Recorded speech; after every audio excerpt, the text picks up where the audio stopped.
Pero mucho se habla de la pesada herencia. A ver, ¿cuál es realmente la responsabilidad que tuvo el gobierno anterior, si es que la tuvo? Yo digo dos cosas, porque he sido funcionario muchos años, orgullosamente del gobierno anterior. Dos cosas a favor que dejamos. El país desendeudado y un desempleo de menos del 6%, medido también con el 5,8%, medido por el... Dos cuestiones que tuvimos que resolver y que dieron gobernabilidad. Argentina venía de 12 años, entre el 94 y el 2006, de desempleo de 2 dígitos. Nosotros trabajosamente, porque es muy difícil, llegamos a un desempleo de menos del 6%.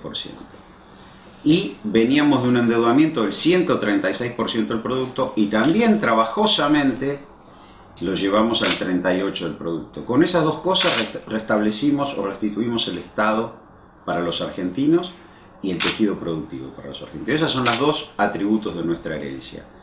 La autocrítica, y la digo yo, después le cedo la palabra a mis compañeros, es que en el último tiempo, frente a la escasez de divisas, nosotros llevamos a un proceso de sobreexpansión de la demanda. Si nosotros recibimos una economía muy sobreajustada en el 2013 y la devolvimos sobreexpandida, ¿sí? Donde tenía la debilidad de la inversión y donde, y esto ya lo supera el gobierno de Cambiemos, a nosotros, un problema de sector externo por las exportaciones. Es decir, había una caída de la demanda externa por precio en los primarios, por cantidad en los productos industriales. Eso es real. Ahora, la forma de resolver de Cambiemos la sobreexpansión de la economía no fue expandir la oferta, que era lo lógico, un proceso de inversión, sino romper la demanda. Y ahora entras en una espiral vicioso que... Estas son las dos cuestiones. Los dos puntos fuertes, nosotros desendeudamos y bajamos el desempleo, que es lo más difícil, porque políticas antiinflacionarias tienen todo, pero bajar el desempleo es muy difícil. Y dejamos la economía sobreexpandida con una discusión sobre la inversión. Este gobierno no resolvió nada, vamos a tener más desempleo, más deuda y no tenés un proceso de inversión. Ahora sí le cedo la palabra. Yo lo que quiero acotar, digamos, adicionalmente a lo que dijo Roberto es la pregunta inicial. Yo, en lo personal, siempre pensé que esto se parecía a Martínez de Oz. Nunca asocié esto con Cavallo, ni con Menem, ni con nada, porque evidentemente los actores que venían detrás, impulsando el pensamiento y cómo fue concebida la campaña electoral, no tuve nunca ninguna duda de que iba a pasar una cosa de este tipo. En segundo lugar, creo que el gobierno hizo una salida al mercado de capitales. Digo, si hoy tenemos una pesada herencia, lo tenía que haber dicho el primer día, porque en realidad toda la documentación para salir al mercado de capitales fue haber reconocido que la economía había crecido, que había un alto nivel de educación, que teníamos un bajo endeudamiento, que en realidad era una sociedad con una clase media equilibrada, que había ganado posiciones en la distribución del ingreso en el último periodo. Es una documentación de Pratt Guy cuando sale a colocar deuda. Lo grave es que se aborda un proceso conflictivo que había en el sector externo, ampliándolo, haciéndolo, exacerbando la apertura de la economía. Porque se hace una apertura por el lado del sector externo en la cuenta capital, cuando se permite el atesoramiento en dólares, y se hace una apertura de la economía por el lado productivo, abriendo a las importaciones.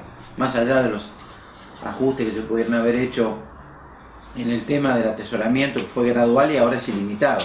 Entonces vos tenés una economía que no cierra fiscalmente, por lo que se señaló recién cuando Roberto dijo, bueno, no se atendió la demanda y se atendió la distribución del ingreso en favor de capas con gran capacidad de captura de ganancias y altas rentas, digamos. Pero al caer el nivel de actividad económica, tenés que compensar la caída de recaudación por la eliminación de impuestos con la emisión de deuda, y no hay otra forma. Entonces tenés una emisión de deuda hoy de prácticamente 97.000 millones de dólares en un año y 7 meses, de los cuales líquidos hay ya más de 56.000 millones. Acabo de terminar esta mañana un trabajo, por eso tengo los numeritos bien frescos. Digamos, el gobierno dijo, nosotros estamos usando deuda, de cada 4 dólares que estamos emitiendo, 3 son para financiar la deuda vieja, y no es así. La caída en nivel de actividad de la deuda sobre el Producto Bruto recalculado por ellos mismos es muy importante, y por otra parte la suba es de 12 puntos del Producto Bruto a la deuda.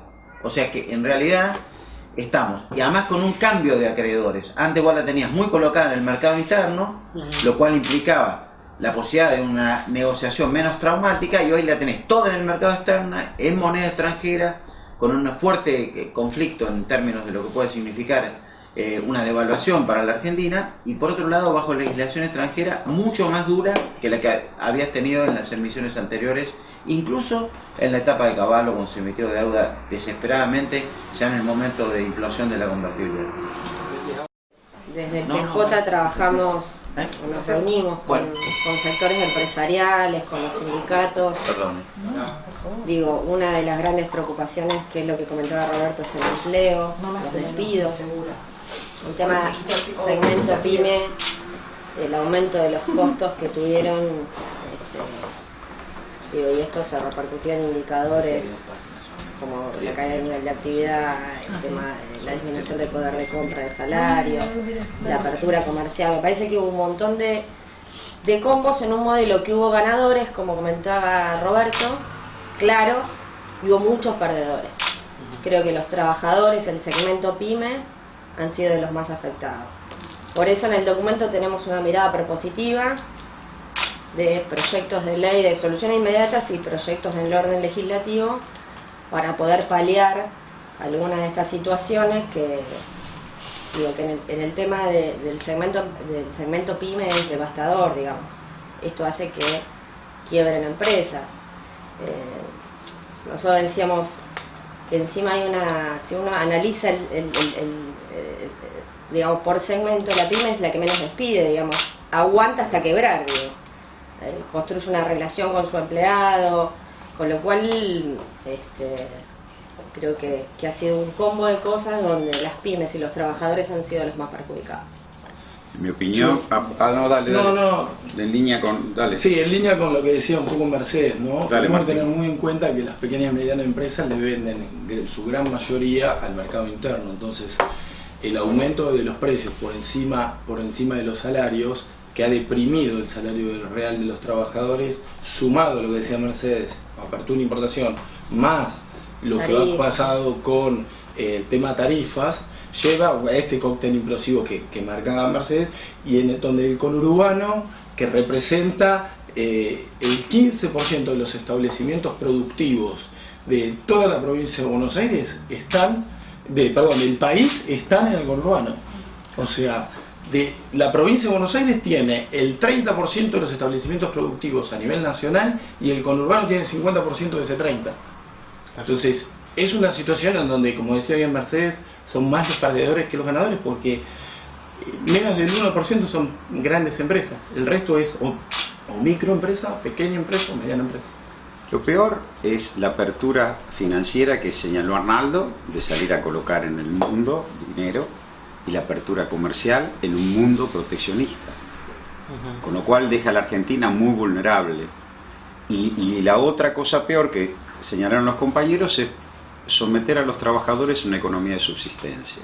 Porque las subas de tarifas y las subas de precio de alimentos le dejan al trabajador solo lo mínimo para subsistir, y no tiene resto para indumentaria, no tiene resto para recreación. Es decir, durante nuestro gobierno, con errores y aciertos, energía barata y alimentos baratos eran una prioridad.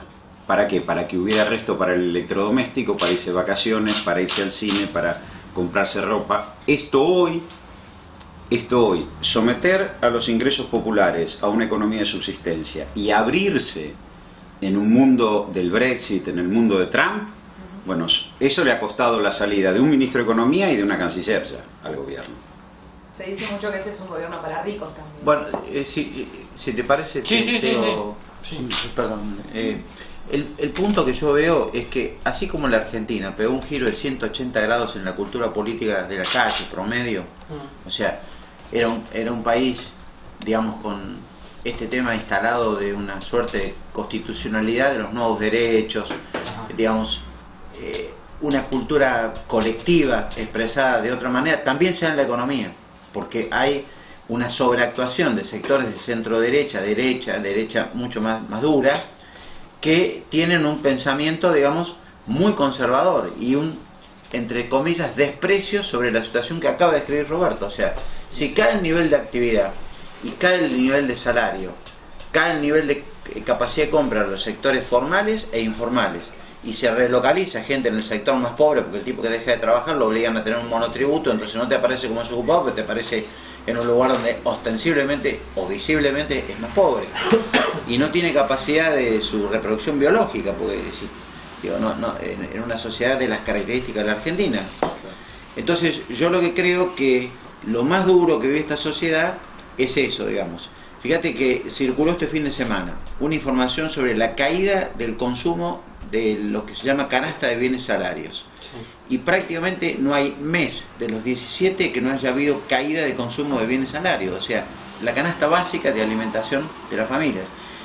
Roberto acaba de decir, es el bien que más pueden comprar todavía los que tienen alguna manera de ingreso. Imagínate lo que es con textiles, con calzado, con esparcimiento, con educación, con una cantidad de cosas que están vinculadas al nivel de ingreso. Entonces, esa pérdida de nivel de ingresos está muy asociada a la filosofía que sigue el gobierno. Y ha sido muy hábil el gobierno en licuar este aspecto y exacerbar la presencia de otros aspectos de crítica al gobierno anterior, digamos, en todo su ciclo, digamos, minimizando logros del gobierno anterior y exacerbando aspectos que están encubiertos cuando la sociedad está viviendo esta situación, o la pérdida de los jubilados, pero es un tema que después seguramente miremos, la pérdida de capacidad de compra de los jubilados, 14 puntos de caída del ingreso de los jubilados en promedio. ¿Vos, Silvina, cuál crees que...? Coincido plenamente con lo que se fue diciendo acá, la verdad que hay muchos aspectos que son negativos, pero yo, para resaltar uno, creo que el peor es el miedo. La gente hoy tiene miedo de perder el trabajo, los empresarios tienen miedo de sacarse una foto con algún economista, por ejemplo, cualquiera de nosotros, que somos oposición, y la verdad que cuando uno tiene miedo, no vive en libertad, y creo que perder eso es muy grave para todos los argentinos. ¿Crees que hay como una estigmatización, si se quiere, hacia los simpatizantes del gobierno anterior? Sí, pero además hay persecución política, ¿sí? Y en esa persecución política también con el miedo se trata de disciplinar. Cuando se abren las importaciones, lo que se intenta es disciplinar los precios y con eso disciplinar a los trabajadores vía los salarios. Y cuando hay persecución política, se intenta también disciplinar a todos los dirigentes para que no abramos la boca. Entonces, en ese sentido, creo que el miedo es como esa cosa emergente y que está flotando, pero que nadie le pone nombre, y creo que nos hace vivir como sociedad épocas muy feas de la Argentina. En la campaña la campaña se hablaba de la campaña del miedo, que en este sentido la protagonizaban ustedes. Sí. En realidad, no, acá advertíamos lo que vio. Sí, nosotros no lo llamamos, por supuesto, no es un nombre. No, pero digo, el juego de las palabras que se hace de parte de una clase hegemónica de Argentina que viene de muchos años, como decía Arnaldo hace un rato, es también poder utilizar el poder mediático de una forma especial, la difusión a través de las redes, y se instala esta cosa de la campaña del miedo de parte de ellos, cuando nosotros solamente decíamos que este sector que hoy está gobernando, ya hay una evidencia empírica en Argentina que muestra que no gobierna para el pueblo, para el bienestar del pueblo, sino que lo que hace es concentrar la riqueza en unos pocos. Hoy, cuando también se mencionaba esta cosa de transferir riqueza de un sector a otro, claramente en Argentina no hay evidencia empírica de que bajando impuestos, moviendo el tipo de cambio, el sector de ingresos más concentrados, eso lo ponga en la inversión. Y hoy podemos seguir ampliando esa evidencia empírica, porque se bajaron las retenciones, se bajaron impuestos, se le dio un tipo de cambio más competitivo y no hay inversiones por parte de ese sector. Agrego a esto de las inversiones que se decía hace un ratito, que tampoco llegaron inversiones del exterior. En el primer trimestre, el boletín del Banco Central, el primer trimestre de este año, dice que hubieron 700 millones de dólares de llegada de inversión directa, y de los cuales 164 fueron para el sector petróleo, cuando en realidad se anunciaron 60.000 millones de dólares de inversiones para Argentina. O sea que no están llegando ni inversiones del exterior y tampoco está habiendo inversiones desde los locales en Argentina.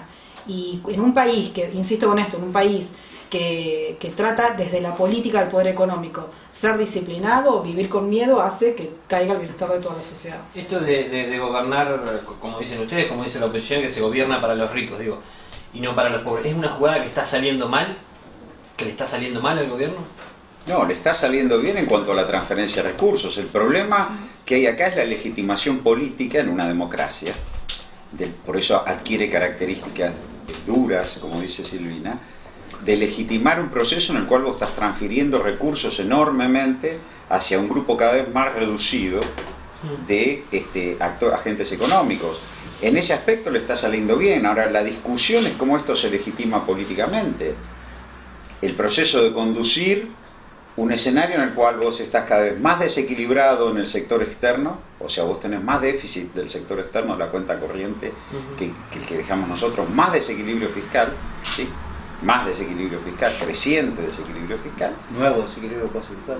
Nuevo desequilibrio cuasi fiscal, una bola todos los martes que el central se pone frente a los agentes económicos y le dicen: si nos baja la tasa te compramos dólares. Si no digo, es un nivel de vulnerabilidad enorme y viene un proceso de legitimación política.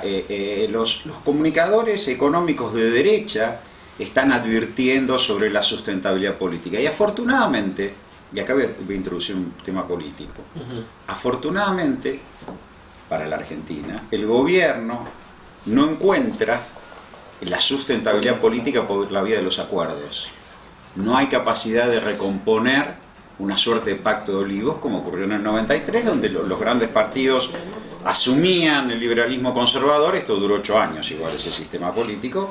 Hoy allá lejos quedó cuando en Davos Macri presentó a Massa ante los inversores como el futuro líder del peronismo, quedó lejos.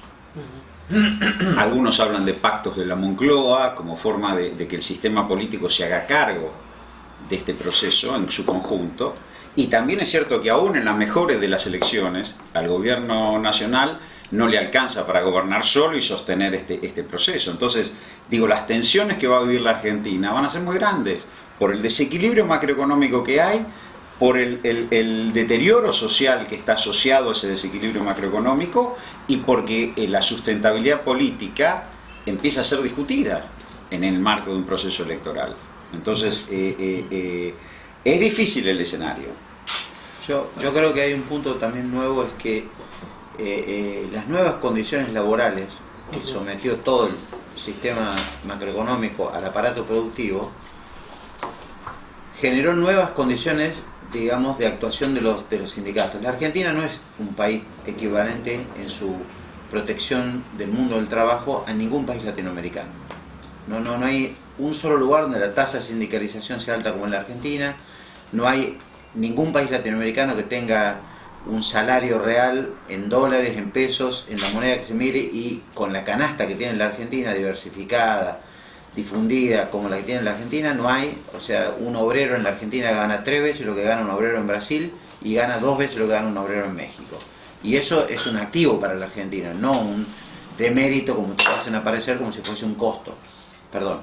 Entonces, lo que creo que realmente el gobierno va, en el mediano plazo, va por un cambio de esta relación, porque realmente en el contexto del pensamiento económico que subyace en el gobierno de Macri, hay un ataque contra este tipo de funcionamiento de sociedad. Es decir, es como si un obrero en Alemania gana $42 por hora y tiene industria y exporta, y tiene condiciones laborales que además el trabajador decide hasta la distribución de dividendos de su empresa, el sindicato, porque participa en la gestión de la empresa por ley, digamos, y nadie se rasga las vestiduras por la inserción que tiene ese movimiento sindical organizado en la estructura productiva. Digamos, en la Argentina eso parece ser, digamos, una cosa muy irritable. Y bueno, yo creo que los ataques contra el movimiento obrero organizado y contra la propia clase trabajadora ha sido muy fuerte en este periodo, en pérdida de ingresos, en desarticulación de derechos, en este tema de defender el puesto de trabajo. Lo ves en una cantidad de sectores que hoy están defendiendo el puesto de trabajo y están obviamente consensuando otros aspectos en materia de recuperación de salario, lucha contra la injusta aplicación de impuestos, que son distintivos del gobierno. Este 1.3 de mayo, digo, ¿es alentador, como dice el gobierno, o no? Tramposo, porque no es 1.3. En la capital dio 1.8. Y las encuestas, por lo menos la que hacemos nosotros en la UMED, da 1.8 a nivel nacional. Y la núcleo también da 1.8. Y la núcleo da cercano a 1.6. O sea, te das cuenta que la inflación está muy por encima de ese número. Yo no creo que sea 1.3 la inflación. O sea, más allá de que si fuese 1.3 es alentador, porque todos queremos que la inflación baje, digamos. O sea, claro. El problema que vamos a discutir son los costos de la política que se aplica, ¿no? Sí. A ver, nadie quiere tener un país con inflación en el mundo. Ha habido episodios inflacionarios muy fuertes, muy similares a los que en algún momento ha tenido Argentina, y los países pudieron dominar la inflación. Argentina no ha podido. Argentina como sociedad y cualquiera de los gobiernos que estuvieron. Por eso también este anuncio de Macri cuando era candidato, diciendo lo primero que va a ser lo más fácil para resolver en Argentina es la inflación, la verdad que fue muy demagógico y obviamente preocupante en cuanto a que no hubo una responsabilidad en el diagnóstico serio y profundo de por qué se genera inflación en Argentina. Hoy se ataca la inflación pensando que los salarios son causa de inflación, por eso ya el ministro de Hacienda anunció en Estados Unidos que los salarios de los empleados públicos no van a estar nunca más por encima de la inflación, como si una paritaria fuese para ganarle a la inflación nada más, el salario que le gana a la inflación, y por otra parte también el convencimiento de que la política monetaria o la emisión monetaria es la que genera inflación. Y eso es desconocer las causas profundas de nuestra estructura dual, nuestra economía a 3 velocidades, nuestra estructura productiva con rentabilidades distintas, con sectores súper innovadores que están en la frontera del conocimiento a nivel internacional y con otros sectores que, como decía Martina hace un ratito, están más focalizados a una demanda interna y que hoy están siendo atacados. Entonces, cuando vos atacás la inflación a través de los salarios y de no monetizar, si se quiere, problemas reales de la economía, lo único que estás haciendo es achicar la estructura productiva del país, porque el 73% de nuestro producto bruto está explicado por el consumo interno que generamos todos los argentinos vía el consumo privado de cada uno de nosotros o del Estado. Entonces, lacerar el consumo interno es achicar la economía, y eso lo que genera es desempleo. Entonces, atacar la inflación a través de una recesión es la peor forma de atacar la inflación. Sí.